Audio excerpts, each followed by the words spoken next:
El primer capítulo del concepto de lo político aborda al Estado y lo político, conceptos que en conjunto se utilizan, sin embargo, poseen distintos significados. El Estado se configura como una condición especial de un pueblo y cómo esta relación se manifiesta en el ámbito político.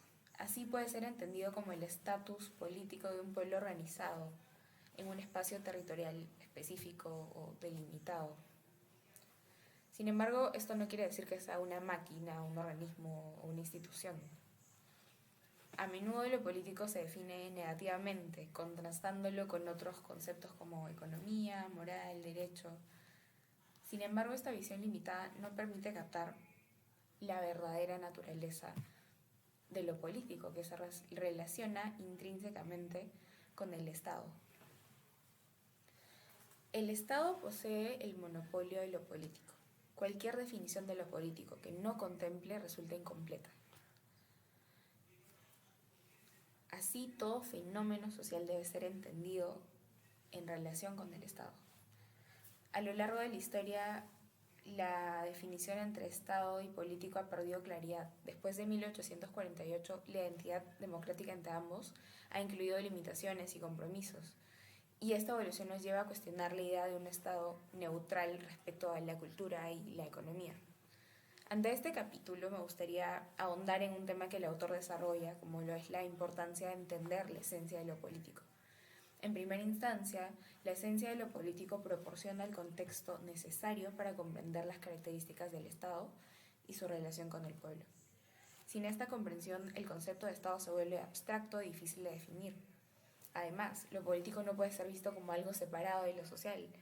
A medida que el Estado y la sociedad se entrelazan, las cuestiones que antes se consideraban estatales se vuelven sociales y viceversa.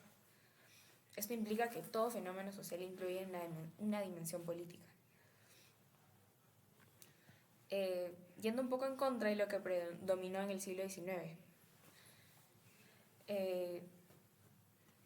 De esta manera, la relación entre el Estado y lo político es fundamental para entender la estructura y el funcionamiento de nuestras sociedades. Al reconocer que lo político está intrínsecamente ligado al Estado, podemos apreciar mejor cómo se configuran nuestras realidades sociales y políticas. Finalmente, la reflexión sobre estos conceptos nos invita a cuestionar y profundizar en nuestra comprensión del papel del Estado en la vida cotidiana. Hablaremos sobre el punto 2, la diferenciación entre amigos y enemigos como criterio político. Es importante destacar que para Schmitt, lo político no es solo una actividad cotidiana como votar o participar en partidos políticos. Es mucho más profundo y esencial. Nos adentraremos en los conceptos claves de su pensamiento, como la distinción entre lo que es el amigo y el enemigo en lo político. Y esta diferencia moldea la estructura de todo un conflicto político. Bueno, primero, definición de lo político. Para Schmitt, la definición de lo político no es algo trivial, es algo completo y muy complejo. Él plantea que lo político se distingue por tener sus propios criterios, sus propias categorías. Es importante que no se confunda con otros campos de la vida humana, como la moral, la economía o la estética. Esto es fundamental porque muchas veces en el debate público se tiende a mezclar lo político con otros aspectos, pero Schmitt insiste que lo político tiene su propia lógica única. ¿Qué significa esto en la práctica? Bueno, por ejemplo, cuando discutimos sobre política muchas veces argumentamos desde un punto de vista moral, lo que está bien o lo que está mal, o lo que es correcto o incorrecto, o de un punto de vista económico, lo que es rentable o lo que no es rentable. Para Schmitt, estas realmente no son las categorías que realmente definen lo político. Lo político tiene su propia esencia y solo podremos comprenderla si entendemos este punto clave, su autonomía respecto a otras esferas. Este enfoque innovador llega a Schmitt a formular una decisión única de lo que es lo político. En lugar de basarse en normas éticas o económicas, Schmitt busca un criterio específico que pertenece exclusiva y únicamente a la política. Bueno, después tenemos criterios en otras áreas. Para entender mejor esto, en lo político, Schmitt lo compara con otras áreas, en específico tres: en la moral, en lo estético y en lo económico. En lo moral, el criterio fundamental es el bien y el mal. Es la ética la que nos guiará en nuestras decisiones sobre lo que es correcto e incorrecto. La estética. Las categorías son la belleza y la fealdad, lo que es hermoso y horrendo. Esto influye en cómo juzgamos el arte, la moda, el diseño y entre otras cosas. Por otro lado, en lo económico, la rentabilidad es el criterio esencial, lo útil versus lo perjudicial, lo rentable versus lo no rentable. Estas comparaciones son importantes porque resaltan que cada una de estas áreas tienen sus propios principios y sus propios organizadores. No es posible confundir lo bello con lo rentable o lo correcto con lo útil. Cada campo tiene su propio marco de referencia. Schmidt sugiere que de manera similar, la política tiene su propia diferenciación clave.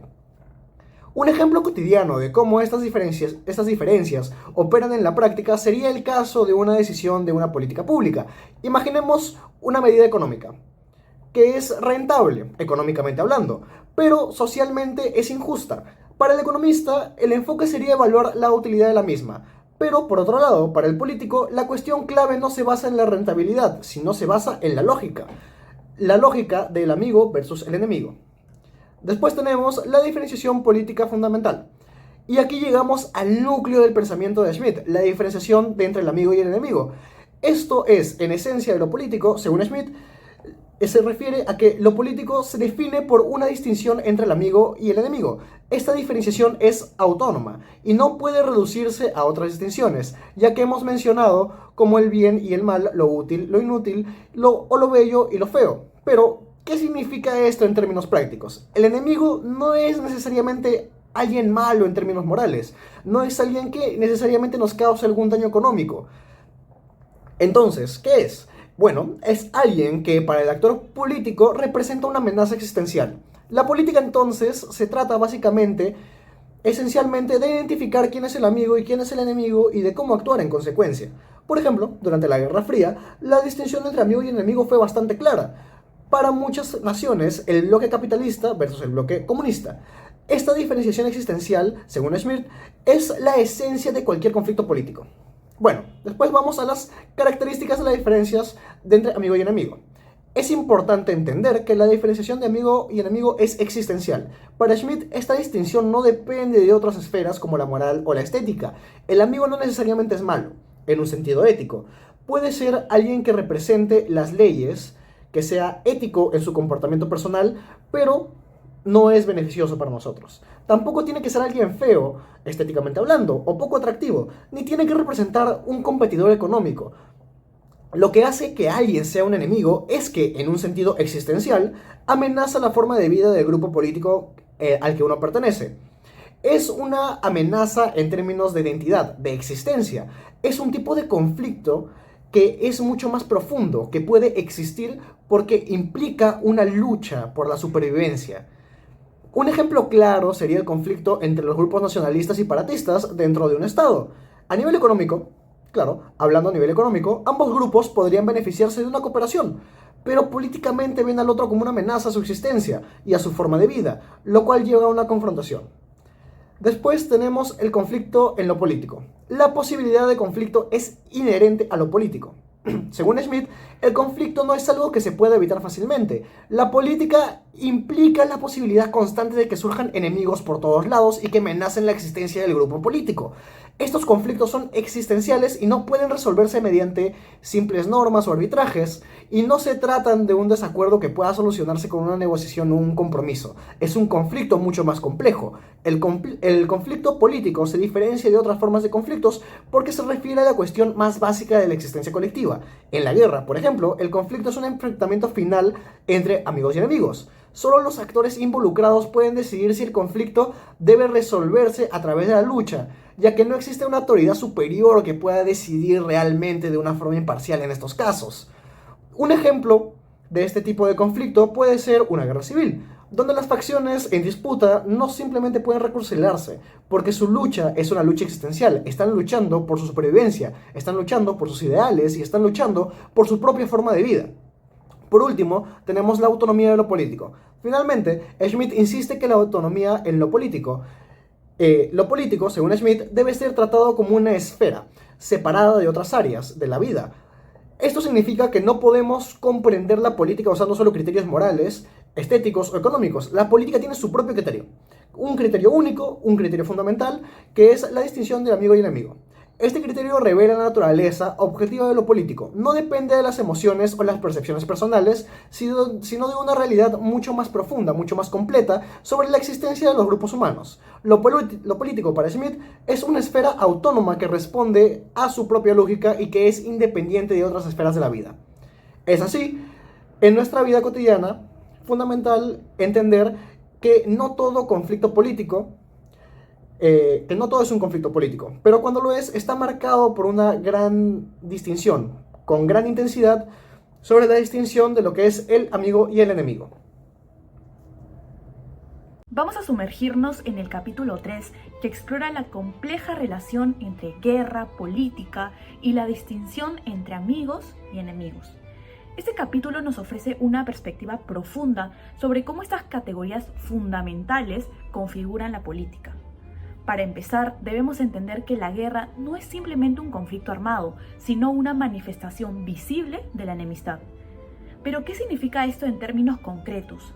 La guerra, en este contexto, refleja una enemistad profunda y política, no meramente simbólica o metafórica, política.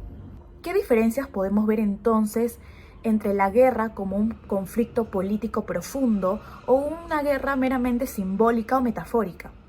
Para comprender esta distinción es crucial no diluir los conceptos de amigo y enemigo en términos económicos, morales o psicológicos.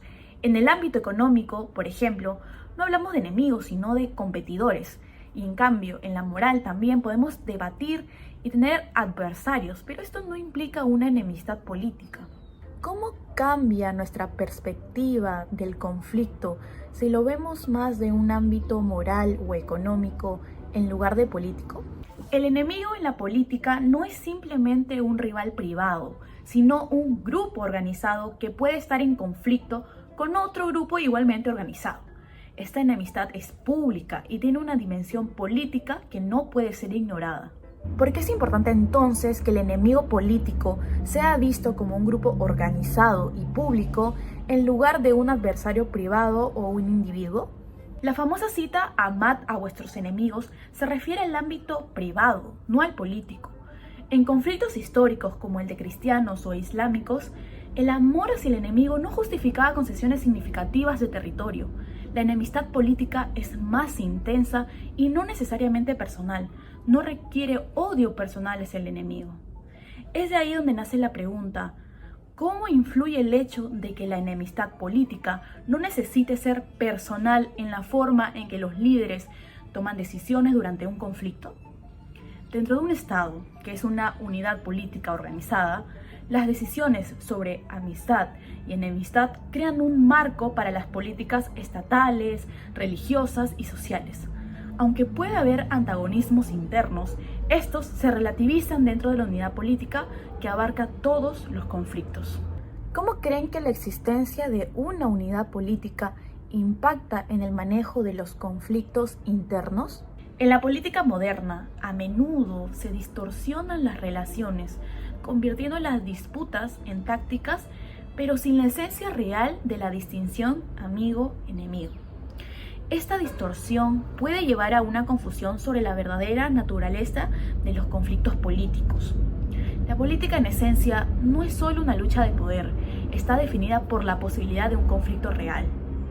La guerra, como un enfrentamiento armado entre unidades políticas organizadas, surge de esta enemistad fundamental.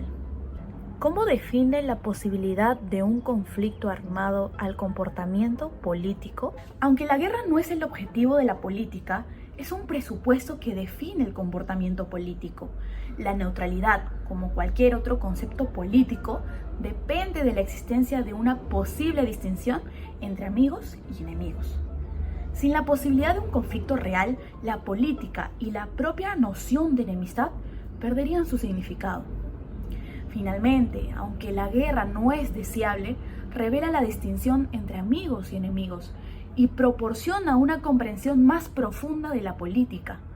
La guerra no es simplemente un fenómeno moral o económico, sino una manifestación concreta de la realidad política.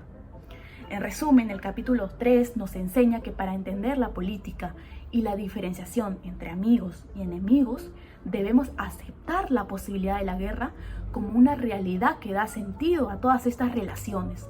La política no solo se trata de poder, sino de cómo definimos y enfrentamos a los grupos opuestos en un marco concreto.